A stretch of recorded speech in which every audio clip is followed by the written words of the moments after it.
What's going on, guys? My name is Triforce Addiction. Welcome back to another COD mobile video. So today we are going to be discussing the new Damascus Hades. So the Hades was just released about maybe 3.5 hours ago, and I'm sorry I wasn't able to stream. I actually fell asleep and I was too tired to wake up, so I ended up waking up like around 7:41. I could have streamed, but I mean, I felt like it was already too late, so I just decided to do this on my own time.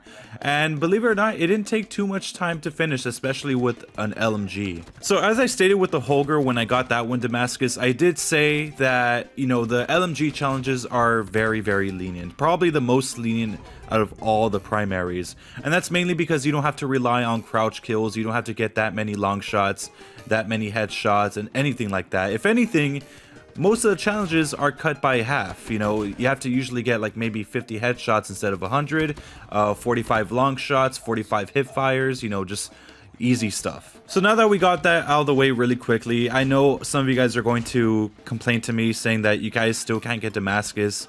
Look, guys, I really feel for you. I don't really know what to say about the situation. I'm just hoping that maybe in Season 8 they fix that, because I know a lot of you guys have earned Damascus, have earned it on every single one of your weapons, and for some reason you just can't get access to it on the more recent ones. So, I mean, I don't know what to tell you, but I'm hoping to God that it gets fixed at some point, because Damascus was a sizable grind. But now let's actually discuss the Hades. So I know a lot of people are going to have some mixed opinions, because this one's kind of a complex LMG, more complex than any other one right now, because it does have the typical Black Ops setup, meaning that it's more of a peacekeeper type of thing, you know. It has like its own rapid fire barrel, you know, it has its own different downsides and everything compared to the classic OWC stuff that you would see with a regular weapon. It is assumed that by this point, I think all the Black Ops weapon that may be released in the future might have this same type of gunsmith. So the Hades is pretty much the Black Ops version of the chopper. This gun actually originated from Black Ops 4, and you know, it was a pretty popular LMG for quite a while until it got nerfed.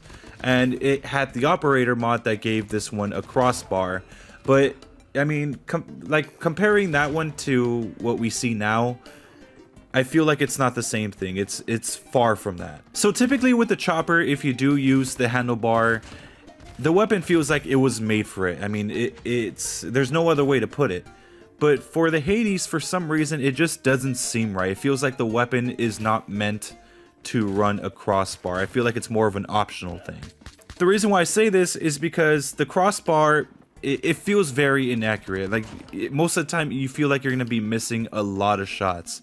And you could say that, well, obviously because it has a slower fire rate, but even if you put the rapid fire barrel, it still kind of feels inaccurate, and plus it's not really that powerful downrange. Yeah, the rapid fire barrel will help you with the crossbar if you're in shipment, but if you're like in a long range map like maybe firing range or high rise, the chances are you're gonna lose a lot of gunfights. That's why I kind of recommend just using the weapon as normal. I feel as if you use it without the crossbar, I feel like that's where the weapon shines the most, because it's far more accurate, and believe it or not, this weapon has a lot more speed than other LMGs. I mean, even with the chopper, it is still pretty heavy even if you put the handlebar, and even if you don't have the handlebar equipped.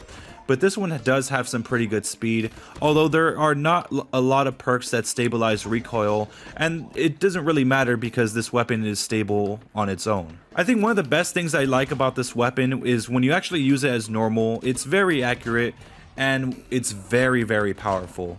So you're gonna be able to hit 4-shot kills from a pretty good range, and even if you have a basic barrel or if you don't have a barrel at all, it is pretty good. But when it comes to the rapid fire barrel, if you do use it as normal, it is pretty good, but at long ranges, you're gonna suffer. I think it's the power and the speed that makes this gun excel over the other LMGs. I mean, yes, the RPD is pretty strong in its own right, and you know, the UL 736 is pretty good in terms of power, but the thing is that it's let down by their lack of speed. But that's one thing that this weapon has over the others. It has a lot more speed. And keep in mind, the upsides and downsides with this weapon compared to the others are a lot more different. I mean, if you put a stippled grip tape to try to increase your speed, you're going to lose a lot of accuracy as well as, you know, recoil control.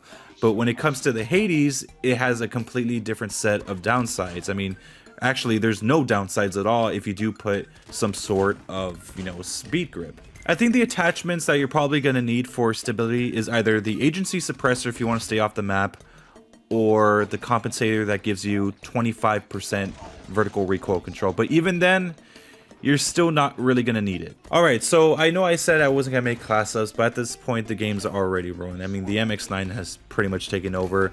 And I know this weapon's strong, but I don't really think it's going to take over anyways.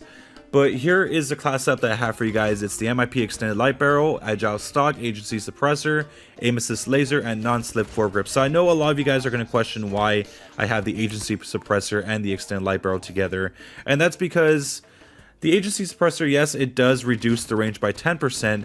The Extended Barrel increases it by 10%, meaning that it pretty much neutralizes the range. You won't lose any, and you get to keep the suppressor. And keep in mind that you don't really need a lot of stability attachments in order for this gun to be good. Of course, you could always replace the Aim Assist Laser with extra ammunition, but if you want to also extend, like, change the Extended Light Barrel to the ammunition, go right ahead. But even then, it's still a pretty good weapon in general. So I think no matter what, it's gonna have a 4-shot kill. But I just did this to secure it.